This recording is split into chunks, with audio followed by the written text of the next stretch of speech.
avant Covid-19, il y avait des principes comme couvre-feu. Bon, après, on ne peut plus. Bon, écoutez, fermer les églises, les bars. Il y a de ces mesures qui viennent compléter d'autres mesures selon les contextes dans lesquels nous y serons. On va développer, mais ce n'est pas ça l'essentiel. Il y a triage et isolement. C'est un problème très sérieux dans nos structures. Vous allez constater avec moi, même ici à titre d'exemple. Quand nous venons à la réception de tous les centres de santé sans exception, vous verrez que et les femmes enceintes, et les gens qui viennent avec tuberculose, et les gens de diarrhée, tous nous allons dans les mêmes bancs, dans la même réception. Vrai ou faux? Vrai. Alors dites-moi un peu, moi ça peut-être qu'il n'est pas malade. Mon bébé n'a pas la fièvre, nous tous allons aux vaccins. Tous on est dans une même réception, mais cette personne qui est en train de tousser est capable de transmettre sa maladie à quelqu'un d'autre pendant qu'on est à la réception. D'où il faut faire ce qu'on appelle le triage. Le triage commence juste dès l'entrée de l'hôpital pour dire que tel malade, allez-y vers les chaises rouges. Tel malade, vous partez vers... Donc, il faut faire déjà le triage.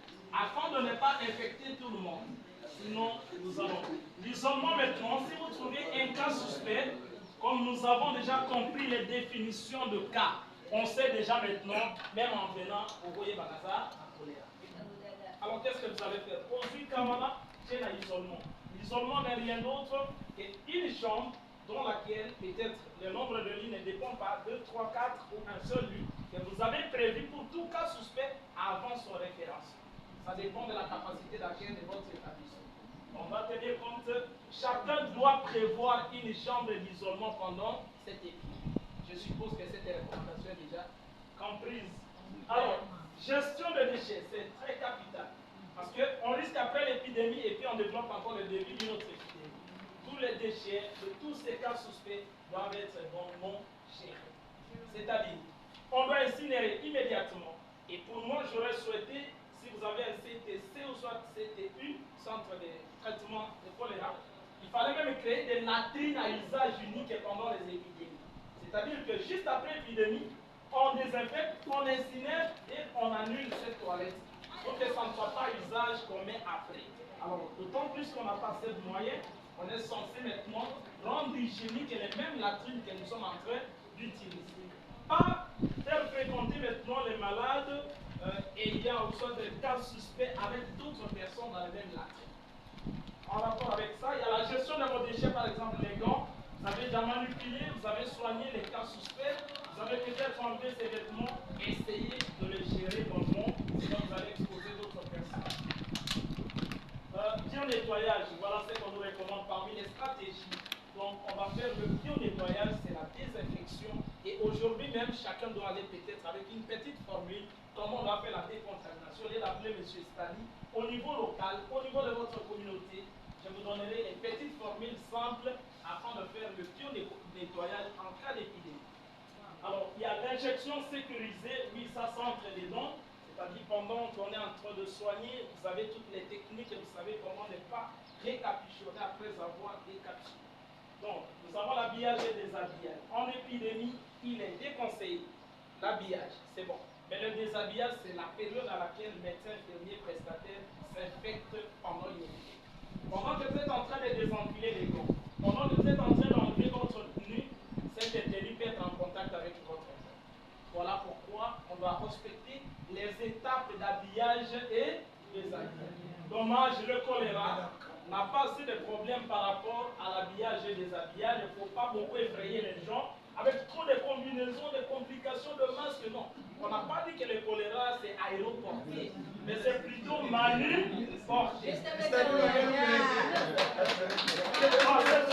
petits conseils, hein, on va parler.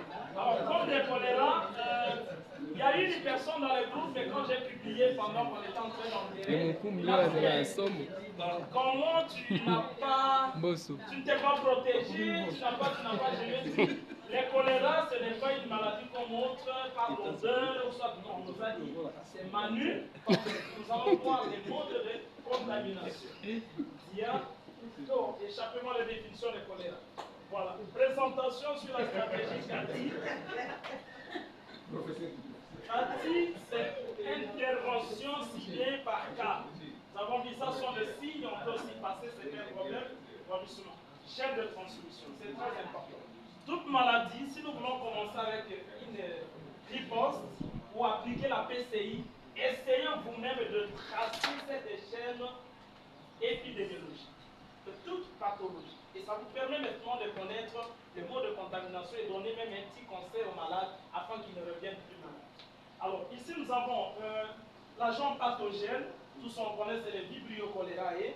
Et comme on le connaît bien, où est-ce qu'il peut être son réservoir? Mais ici, je ne veux pas trop parler de réservoir. À un moment, je préfère trop intermédiaire. Bon, vu quand même un réservoir, il y a l'eau, c'est-à-dire là où le virus peut longtemps vivre, ou pendant un certain moment. Hein, nous avons par exemple, l'eau, on vous dira que le Vibrio cholerae vit longtemps dans l'eau, et puis cette eau, si vous la consommez, si elle n'est pas traitée, il y a probabilité de tomber malade. Et porte de sortie, oui, quand on dit que le vibrio est dans le sel, notre porte de sortie c'est l'anus et accompagné avec le sel. Vous verrez que si on ne respecte pas où est-ce que je dois aller déféquer, nous verrons les gestes et barrières. On commence d'abord par les portes de sortie.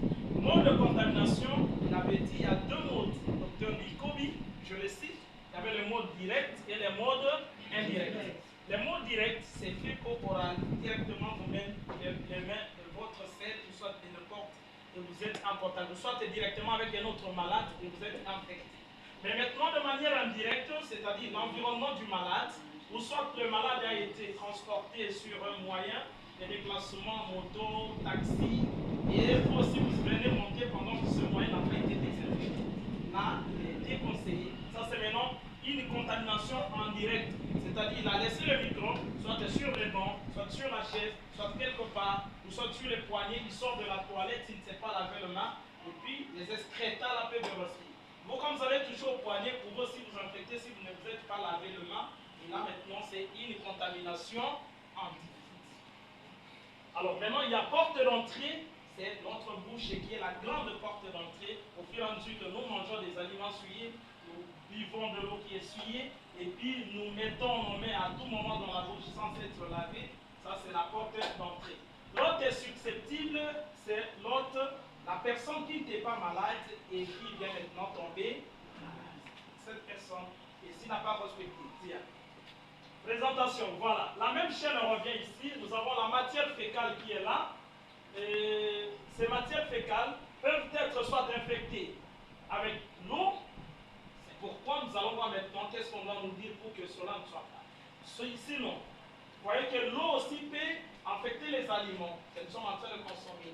Il avait dit, il y a des gens qui arrosent les jardins avec de l'eau de caniveau.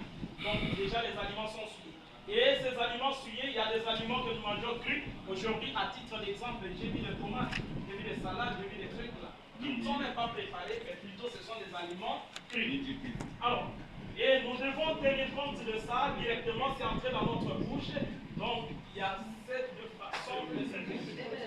Deuxième, il y a les matières fécales vers le sol. L'environnement, vous verrez les enfants en train de déféquer là-bas, et c'est de déconseiller en cette période, surtout que la diarrhée, on ne sait pas la freiner, parce que là, respecter, donc tout est libéral. Alors, ou soit les sols maintenant vers les aliments, quand peut-être les fruits peuvent tomber là-bas, et vous avez déféqué dans l'air libre, et après c'est l'amande, c'est quelque chose. Donc, un aliment peut être infecté par le canal du sol. Directement, ça va vers notre bouche, parce que ce sont des fruits que nous mangeons. Il y a deuxième, c'est le matière fécale maintenant vers les arthropodes. Les arthropodes sont des vecteurs, c'est-à-dire il y a de mouches, il y a de cancrelats, je les appelle de vecteurs mécaniques. Donc, vous avez laissé vos assiettes ouvertes, j'ai vu peut-être on a laissé de biscuits. Ah, vous avez vu la réaction des pièces, non? Et heureusement, madame aussi est ici. C'est bon, ce sont des pratiques parce que moi je suis payant, je sais pas. Qu'est-ce qu'il a fait? Ces mouches peuvent quitter parce qu'ici il y avait un cas suspect. Je crois que c'est pas deux fois. Alors tous les cas suspects ici, on suppose que même les mouches qui sont ici deviennent suspects. S'il faut les lister, et ces mouches peuvent venir là-bas, ce sont les vecteurs mécaniques qui peuvent nous déposer. Et les biscuits, on va plus préparer, nous allons manger. Voilà maintenant comment ça peut s'infecter par les moyens des arthropodes. Nous allons voir des conseils. Il y a maintenant matière fécale avec le nez. Personne, d'aucun ne peut me dire que depuis qu'il a né, il n'a jamais touché aux excréments. Ça, c'est très important. au fur et à mesure que nous nous essuyons dans la toilette, il y a probabilité. Ça, c'est ce que j'estime. Alors maintenant, cette façon-là, les matières fécales directement vers la main, donc ça peut aussi vous amener vers les aliments, vers la bouche, ainsi de suite. Il faut préciser en tant que technicien. Lorsque on est dans la toilette, on utilise papier PH, le papier unique, tout le monde touche les caca. Il faut bien préciser. C'est un papier absorbant, hein? Est-ce que vous savez ça? Et là, les excréteurs, ça s'absorbe, donc automatiquement ça passe. Merci beaucoup. Mais sachez que c'est un spécialiste parce qu'il y a une partie qui va me compléter et on se partage. Continue.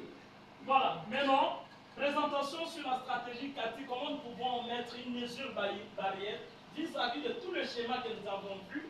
Vous allez voir que nous avons analysé ABC, qu'est-ce que ça veut dire. Donc A, qu'est-ce qu'on nous demande de faire pour ne pas infecter l'eau. Voilà, on nous dit qu'il faut boire de l'eau potable ou chlorée, peut-être, mais nous savons que l'eau de la régie des eaux est chlorée. Mais attention, nous soulignons que en dehors d'un cas suspect en provenance de l'Est du pays, on incrimine aussi la régie des eaux parce que lors des inondations, l'eau a été polluée. Si vous avez déjà été à la régie des eaux, vous allez voir que tous les bassins de la ville sont ouverts et puis il y a probabilité parce que les toilettes, tout était déjà mouvement, il y a calambre, ainsi de suite. Alors, nous avons le B maintenant, c'est utiliser de la trine hygiénique. Si on n'a pas de la trine hygiénique, il y a probabilité aussi de s'infecter. Voilà les conseils qu'on nous donne pour ne pas déféquer sur le sol. Le C, on va couvrir hermétiquement et correctement la nourriture et le manger à chaud. Il ne faut pas trop manger des choses froides pour s'éviter de tous ces problèmes. Donc, on va bien couvrir pour éviter les mouches et les insectes. Se laver correctement les mains, se laver correctement les mains avec le savon ou la sonde. Là, on préconise au niveau de la communauté. Mais au niveau de la structure, nous sommes en train même de préparer des solutions chlorées. Si vous n'avez pas de la sonde, vous n'avez pas aussi du savon. En tout cas, prenez même une solution chlorée. On va vous montrer comment nous faisons souvent. Enfin, pour les infirmiers, au niveau de la communauté, il est déconseillé d'exposer les chlores aux enfants. Il est déconseillé. Et déconseillé encore de plus de ne pas l'exposer au soleil. Nous allons voir ça plus tard. Alors, nous entrons maintenant dans l'essentiel, les sortes de solutions chlorées que nous avons à faire pour rompre les chaînes de transmission. La première des solutions que je vais vous demander de le faire au niveau des structures de santé, c'est la solution pour le lavage de mains. En cas de besoin, nous allons venir. Il est question ici de chlore granulé, parce que nous avons le chlore en comprimé, mais ici, il est question de chlore granulé, comme de gras. Alors, quelle est la formule? C'est très simple comme de l'eau à boire. Vous prenez une cuillerée à soupe rasée et vous mettez dans 20 litres d'eau. Vous avez la solution de 0,05. Quel est son rôle? C'est se laver les mains. Alors, et on dit bien, cette solution n'est efficace qu'en déant 24 heures. Donc, après 24 heures, il faut changer la solution et puis il faut refaire. Est-ce qu'on a compris là-bas? Oui. Papa Kalamavi, solution on a mis ça dans le monde. Comment on va fabriquer la solution pour se laver le main? Est-ce que c'est compliqué? Et les qui n'ont pas dosé, mais nous besoin de poids, banine, âge, il y a pas exemple facile. Est-ce que dans le vidéo il y a pas si à mi-bas il y a aussi il y a pas exemple non ça, les autres fois cuillerée à soupe qu'on dit, c'est la cuillerée qui a la capacité d'avoir 20 millilitres. C'est pas cuillerée avec lequel vous mangez l'eau sur les mains dessus. C'est différent. Voilà, il y a la cuillerée appropriée. Vous pouvez prendre même le bouchon si ça fait 20 millilitres. Souvent, c'est comparable avec ce bouchon, hein, d'après l'expérience qu'on a à faire. C'est presque même. Et nous vous conseillons aussi de le faire dans le plastique. Pourquoi? Parce que le chlore, il est corrosif. Il ne s'attend pas avec le métal, la cuillère à métal. Donc ça, c'est encore un des arguments que nous devons tenir compte. Donc, il faut prendre en compte ça. Et la meilleure façon pour faire la solution vite, ne prenez pas directement le chlore, vous jetez dans votre seau, soit il y a probabilité de boucher votre robinet. Ok? Donc, qu'est-ce que nous vous conseillons?